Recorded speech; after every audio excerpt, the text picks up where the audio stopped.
अलंकापुरी पुण्यभूमी पवित्र, तिथे नांदतो ज्ञान राजा सुपात्र. तया आठविता महापुण्य राशी, नमस्कार माझा श्री सद्गुरु ज्ञानेश्वरासी. जय जय राम कृष्ण हरी. हरिपाठ अभंग 20. नामसंकीर्तन. वैष्णवांची जोडी, पापे अनंत कोडी गेली त्यांची. अनंत जन्मांचे तप एक नाम, सर्व मार्ग सुगम हरिपाठ. योग याग क्रिया धर्माधर्म माया, गेले ते विलया हरिपाठी. ज्ञानदेवी यज्ञ योग क्रिया धर्म, हरिविणे नेम नाही दुजा. नामस्मरण आणि संकीर्तन ही वैष्णवांची जोडी आहे. यामुळे त्यांची अनंत कोटी पापे लयाला जातात. अनंत जन्मांचे तप एका हरिनामाच्या बरोबरीचे आहे. ईश्वर प्राप्तीच्या सर्व साधन मार्गात हरिपाठ सर्वात सोपा मार्ग आहे. योग यज्ञ क्रिया धर्म अधर्म ही सर्व माणसाला प्रपंचात गुंतवणारी माया आहे. हरिपाठाने तिचा नाश होतो. श्री ज्ञानदेव महाराज म्हणतात, माझे यज्ञ योग क्रिया धर्म सर्व काही हरीच आहे. हरिनामा वाचून मला दुसरा नेम नाही. भागवत धर्माचे निष्काम बुद्धीने आचरण करून विष्णूंची निस्सीम उपासना करणाऱ्यास वैष्णव म्हणतात. वैष्णवांच्या दृष्टीने नाम संकीर्तन जोडी महत्त्वाची आहे. संकीर्तन म्हणजे भगवंतांच्या लीलांचे श्रवण करणे व त्यांचे स्वतः वर्णन करणे. याखेरीज सर्व प्रकारची कायिक वाचिक व मानसिक कर्मे भगवंत प्राप्तीसाठी करून ती भगवंतांनाच अर्पण करणे, हाही भागवत धर्मच होय. भागवत धर्माचे आजन्म अनुष्ठान करणारा वैष्णव म्हटला जातो. श्री गुलाबराव महाराजांनी वैष्णव बोलिले नामस्मरणी रामकृष्णी उच्चारू असे वैष्णवांचे लक्षण सांगितले आहे. तर श्री तुकाराम महाराज म्हणतात, वैष्णव मनोजया अवघी देवावरी माया, नाही आणिक प्रमाण तनधन तृणजन. संसारात निरनिराळ्या व्यक्तींच्या ठिकाणी जे आपण प्रेम करतो ते एका श्रीहरीच्या ठिकाणी प्रेम करणे म्हणजे भक्ती, व अशी भक्ती करणारा तो वैष्णव होय. अशा रीतीने नामसंकीर्तनाने अनंत कोटी जन्मांची पापे नाहीशी होतात.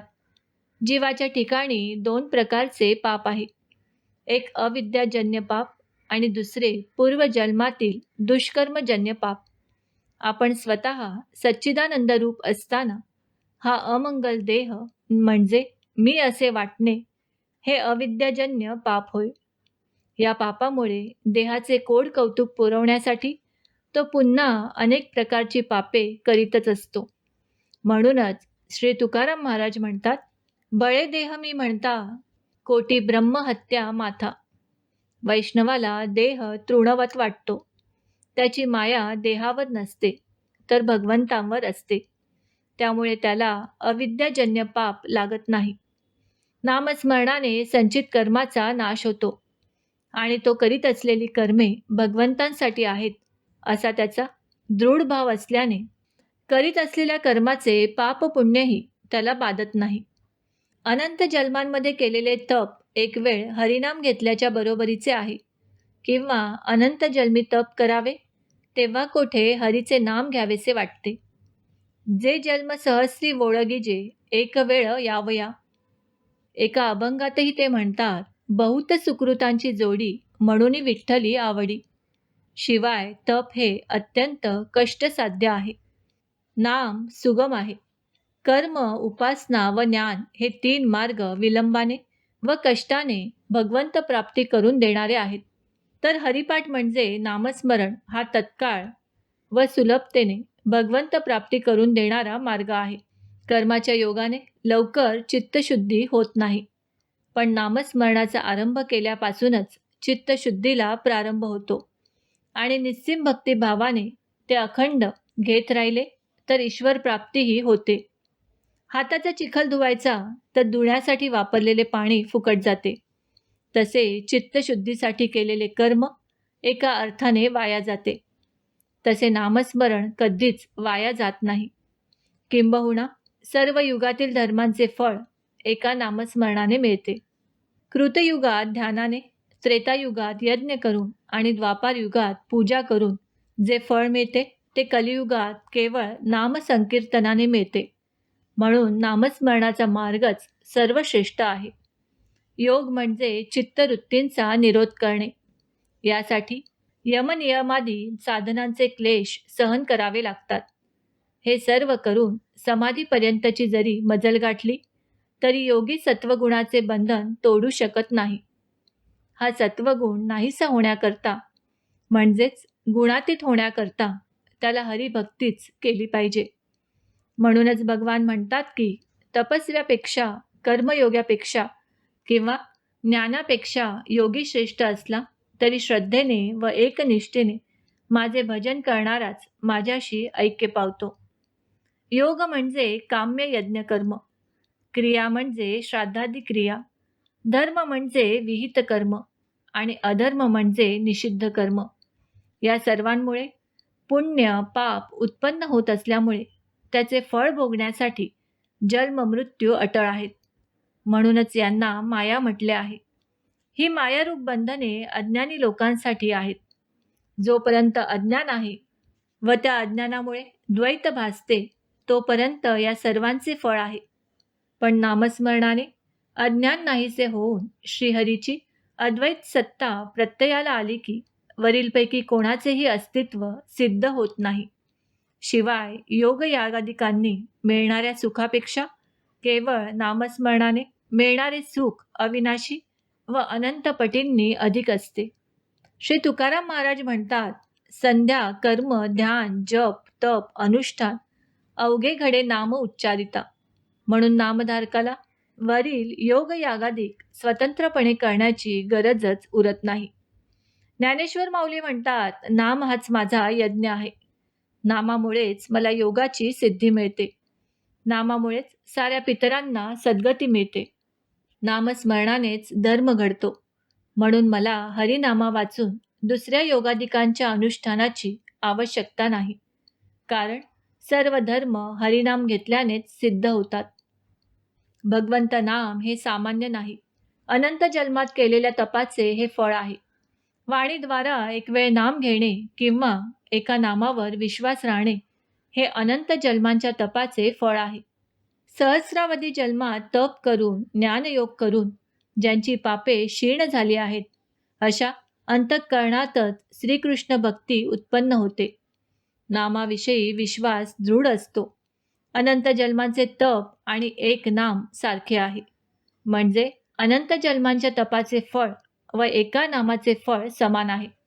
किंबहुना अनंत जन्मांच्या तपाने जे साध्य होत नाही ते फक्त एक वेळ पूर्ण प्रेमाने नाम घेतल्याने प्राप्त होते. नामदेवराय म्हणतात, सर्व काळ हरिनाम हेची तपा माझी तप. अनंत जन्मांचे तप आणि एक नाम समान आहे. एवढंच नाही तर किंबहुना अनंत जन्मांच्या तपाने जे साध्य होत नाही ते एक वेळ पूर्ण प्रेमभावाने नाम घेतल्याने अगदी सहज प्राप्त होते. नामस्मरणात एवढी सिद्धी असल्याचे कारण असे की आपल्या नावावर भगवंतांचे विलक्षण प्रेम आहे. आवडतयाचे नाम घेता तयासी. भगवंतांच्या नामावर प्रेम श्रद्धा विश्वास न ठेवता अन्य साधनांची उठाठेव करणारा भगवंतांच्या प्रेमाला पात्र होत नाही. तपादिकांनी प्राप्त होणाऱ्या सकळ सिद्धी एका नामस्मरणाने नामसंकीर्तनाने मिळतात. कर्माने चित्तशुद्धी, उपासनेने एकाग्रता व आत्मज्ञानाने जीव ब्रह्मैक्य ज्ञान अशा प्रकारे 3 साधनांनी 3 लाभ होतात. हे तिन्ही लाभ केवळ एका नामस्मरणाने होतात. बरे इतके श्रेष्ठ फळ देणारे साधन असूनही अन्य सर्व साधनांपेक्षा हे अतिसुलभ आहे. म्हणूनच ज्ञानराज म्हणतात, सर्व मार्ग सुगम हरिपाठ. कर्माची सूक्ष्मता, तपाची कठोरता, व्रतवैकल्याची कर्कशता आणि वैराग्याची तीव्र धग यात नाही. नामस्मरणाच्या सोपेपणाची मीमांसा, कारण मीमांसा हीच आहे की भगवंताला प्रिय असे हे भगवतप्रिय साधन आहे. यामुळे नामधारकाला कोणतेच कष्ट पडत नाही आणि विशेष म्हणजे या मार्गात भगवान स्वतः सहाय्यक असतात. भगवंत सर्व प्रकारे त्याचे रक्षण करत असतात. आत्मज्ञानाने देहात्मबुद्धिरूप पाप जरी नाहीसे होत असले तरी प्रारब्ध कर्म राहतेच. जोपर्यंत पापबुद्धी आहे तोपर्यंत ज्ञान उत्पन्न होत नाही आणि जोवर ज्ञान उत्पन्न होत नाही तोवर पापबुद्धी संपत नाही.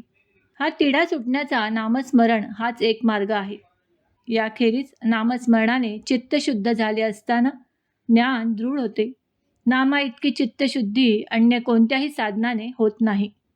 नामस्मरण हा एक महान यज्ञ आहे आणि अत्यंत श्रेष्ठ असा महायोगही आहे.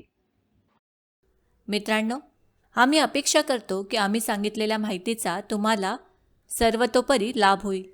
माहिती आवडली असल्यास ही माहिती तुम्ही मित्रपरिवाराबरोबर शेअर करा आणि अजूनही जर तुम्ही दिव्य संस्कृती या चॅनलला सबस्क्राईब केलं नसेल तर आमचे नवनवीन व्हिडिओ पाहण्यासाठी चॅनलला आजच सबस्क्राईब करा. धन्यवाद.